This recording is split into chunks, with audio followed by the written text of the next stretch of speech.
The decision that something matters more than fear. Most people think courage looks like charging into battle, but real courage, it's quieter. It's the email you finally send, the boundary you finally set, the story you finally tell. Courage doesn't always roar. Sometimes it's the voice that says, "I'll try again tomorrow." What to expect for this video? This is the final virtue in the Aevitas series, courage. We've explored discipline, resilience, empathy, and curiosity. But none of them mean anything without this. Discipline demands action. Resilience demands endurance. Empathy demands openness. Curiosity demands risk. Courage is the bridge between principle and practice. It's how everything we believe becomes real. Courage has been hijacked by Hollywood. We think of heroes, explosions, epic speeches. But most of the courageous people I've met don't look heroic. They look tired. Courage isn't flash. It's follow-through. It's not confidence, it's conviction. Not bravado, it's endurance. Courage is the decision to move, even while afraid. And that movement, it's where everything changes. Let's get into it. There are 3 sub-virtues of courage. The first is conviction. Courage without conviction is just noise. Conviction is the backbone, the compass, the reason. It's what tells you, this matters enough to fight for. You don't need certainty to move forward, but you do need a why. When you lose conviction, you hesitate. When you recover it, you rise. Second is inner stillness. Courage isn't frantic. It's grounded. Courage doesn't scream, it holds the line. Inner stillness allows you to act without panic. You become dangerous not because you're loud, but because you're clear. Finally is deliberate defiance. Courage is not obedience. It's defiance with purpose. The willingness to disobey systems, expectations, or fear itself when they try to keep you small. Real courage is not reckless. It's targeted rebellion. You don't burn down everything. You burn down the lie that says, stay silent.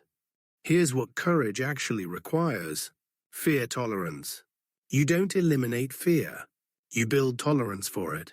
Courage is nervous system training. Your hands shake. Your heart races. You do it anyway. Most people wait for fear to disappear before acting. But courage says, let it ride shotgun. I'm driving anyway. Preparedness. Courage is not impulsive. It's backed by preparation. You train, you plan, you rehearse. So when the moment comes, fear doesn't own you. Most courageous acts look spontaneous, but behind them, preparation, practice, reps, ego death. Courage is the willingness to look foolish, to risk failure, humiliation, rejection. You have to be willing to let your old self die so something stronger can rise. If you're still clinging to your image, you're not ready to be courageous. Let go of how it looks. Focus on what it means. So what do you do to build the virtue of courage? Micro-bravery. You don't build courage by waiting for the big moment. You build it in the small ones. Speak the truth in a quiet room. Set a boundary with someone you love. Show up when it would be easier to vanish. Every act of micro-bravery is a brick. Eventually, you've built a fortress. Own your story.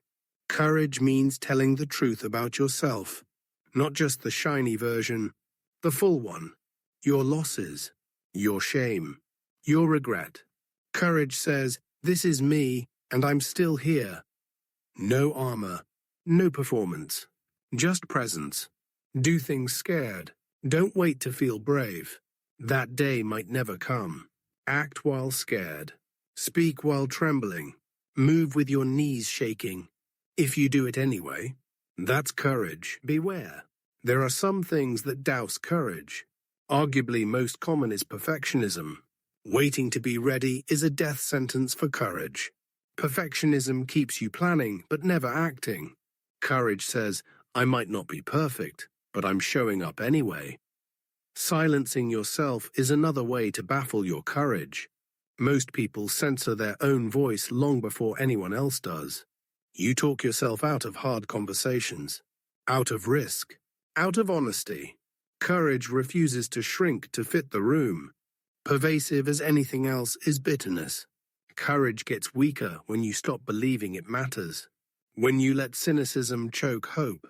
But hope isn't naive. Hope is rebellion, the decision to still try, still speak, still build. That's not weakness.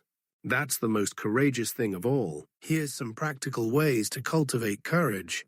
This week, your challenge is simple. Identify one thing you've been putting off because of fear. 2. Break it into one small action. 3. Do it. That's it. Don't wait to feel brave. Become brave by moving anyway. Drop a comment. What act of courage are you committed to this week? Subscribe for the next phase of the living ethos. The virtues are the foundation. The work begins now. As always, stay strong and live your ethos.